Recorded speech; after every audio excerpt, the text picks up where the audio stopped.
뒤에 예수께서 디베랴 바다에서 다시 제자들에게 자기를 나타내셨는데 그가 나타나신 경위는 이러하다. 시몬 베드로와 쌍둥이라고 불리는 도마와 갈릴리 가나 사람 나다나엘과 세베대의 아들들과 제자들 가운데서 다른 두 사람이 한 자리에 있었다. 시몬 베드로가 그들에게 말하기를 나는 고기를 잡으러 가겠소 하니 그들이 우리도 함께 가겠소 하고 말하였다. 그들은 나가서 배를 탔다. 그러나 그날 밤에는 고기를 한 마리도 잡지 못하였다. 이미 동틀 무렵이 되었다. 그때 예수께서 바닷가에 들어서셨으나 제자들은 그가 예수이신 줄을 알지 못하였다. 그때 예수께서 제자들에게 물으셨다. 얘들아, 무얼 좀 잡았느냐? 그들이 대답하였다. 못 잡았습니다. 예수께서 그들에게 말씀하셨다. 그물을 배 오른쪽에 던져라. 그리하면 잡을 것이다. 제자들이 그물을 던지니 고기가 너무 많이 걸려서 그물을 끌어올릴 수가 없었다.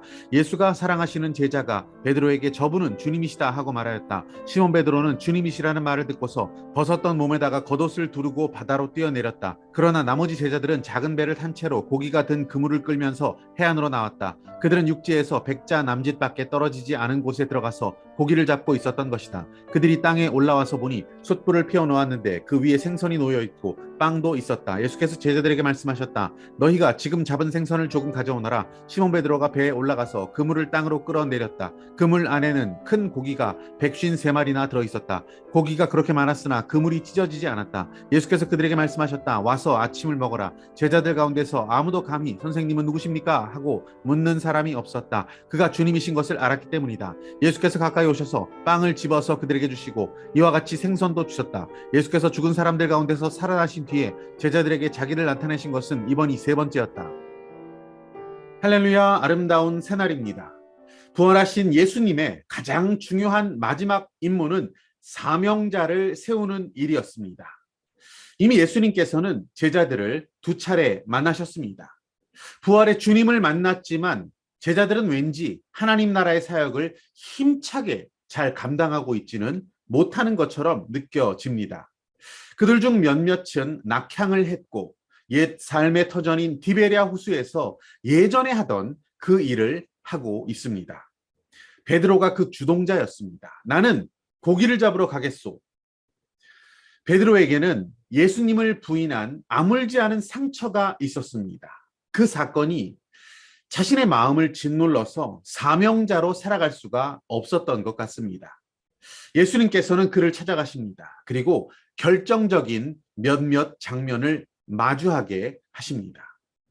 베드로가 3년 전 예수님을 만났던 그날 밤새도록 물고기를 잡지 못한 그 실패의 아침과 동일한 일들이 오늘 디베랴에서도 벌어지고 있습니다. 낙향에서 다시 물고기를 잡으며 살아가려고 했지만 물고기는 잡히지가 않았고 그는 어쩌면 그 시커먼 물속을 들여다보면서 아마도 3년 전 그날 자신을 만나주신 예수님을 떠올리지 않았을까 싶습니다. 부활하신 주님께서는 베드로를 향하여서 그물을 배 오른쪽에 던지도록 하십니다. 3년 전 그날의 아침을 정확히 기억나게 하셨던 것입니다. 사람을 낚는 어부가 되기는커녕 절망한 자신의 모습을 예수님께서는 직면하게 하셨던 것입니다. 이어 예수님께서는 떡과 생선을 숯불에 구워서 제자들을 먹이려 하십니다. 주님께서 피우신 그 숯불을 바라보면서 베드로는 어쩌면 불과 며칠 전 자신의 인생에서 가장 큰 실패와 상처의 기억을 준 예수 그리스도를 부인한 그날 밤의 결정적인 상처를 떠올리지 않았을까 싶습니다. 제사장의 집 뜰에서 불을 피운 자들이 있었습니다. 그들과 함께 베드로도 서서 불을 쬐면서 3번이나 예수님을 부인했던 것입니다.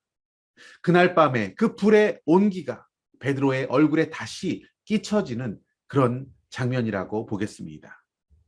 주님은 베드로의 상처를 아프지만 그 기억을 대면하게 하십니다. 그 상처를 회피한다면 성장할 수가 없습니다.